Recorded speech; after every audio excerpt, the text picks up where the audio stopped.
Well, that's the number of fire engines that are expected to cover the whole of Johannesburg. The city says many trucks are being repaired while a supplier was unable to provide them with new vehicles.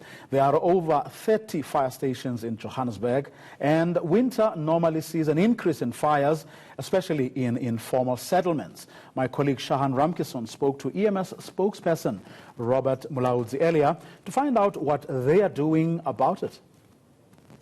So, Robert, you have 6 fire trucks for the entire city of Johannesburg. You're putting lives at risk. Yeah, we find ourselves in this situation. We have to make sure that we utilize them effectively. Hence, we strategically place them in all high-risk areas so that we can be able to effectively respond to all the emergencies throughout the city.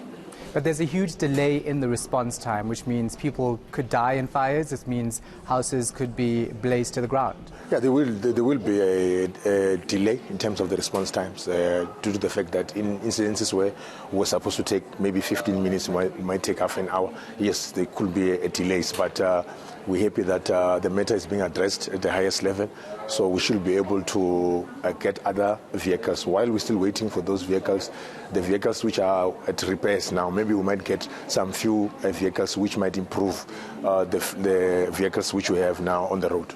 How long has it taken to actually get addressed, though? Because that's the question. How long have you had 6 fire engines? Since our contractor dropped us early at the beginning of this year, he was supposed to supply us with about 30 vehicles, and then he dropped us. He couldn't supply us with the vehicles, then we have to start again the process of procuring new vehicles. It's outrageous, though, because of the lives you're putting at risk. Why was this not done sooner? Why was it not done in a proper manner? I think it's we took longer in terms of our replacement vehicle programs, because most of the vehicles are very much old, so they are spending most of the time in the workshops. So I think we have learned, lessons in terms of this experience. We should be able to remedy the situation as quickly as possible, because we have got a responsibility to render, effective fire and rescue services to our communities. Who should be held accountable for this? I think as an organization, we've got a responsibility, yes.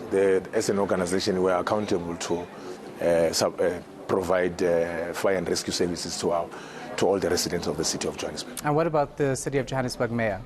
Yeah, the matter, I think he did highlighted the issue that he does acknowledge that we do have shortages. The issue is being addressed at the highest level. I'm sure soon he will be announcing, the solutions of the problems which we have. So what do you have to say to the people of Johannesburg who will ultimately say they don't feel safe, especially if there is a fire that you have to deal with?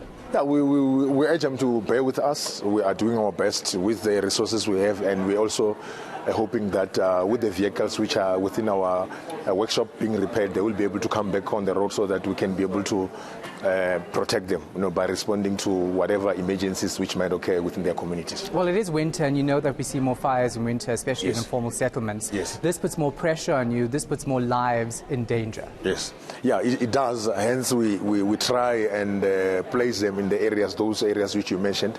We've got a large, number of informal settlements throughout the city. So we've tried and focused on those areas, since we know that that's where we are likely to have most of the fire incidents. Do you know if people have lost their lives due to the delay in the response time? In our line of work, yes, some incidences we don't win them, some we lose them. So I wouldn't say whether that happened, but in our line of work, we lose some, we win some.